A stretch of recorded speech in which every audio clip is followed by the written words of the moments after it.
everyone, I'm Suhani Bhattacharya. Right now I'm studying at IISER Pune. I was a student at SciAstra in their combined course for IIT, NIST and KVPY in 2021. Initially, I used to get around 60 or 70 marks in the IIT mock tests, but eventually I was able to get 110.25 out of 180 in the final IIT exam.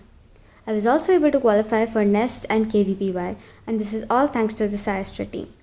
Their mock tests and the detailed analysis given after were very helpful in understanding my mistakes and rectifying them.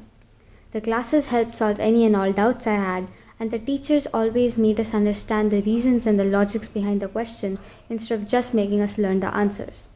I had been looking for a course that would help me with these research-oriented exams and was incredibly lucky to have found SciAstra.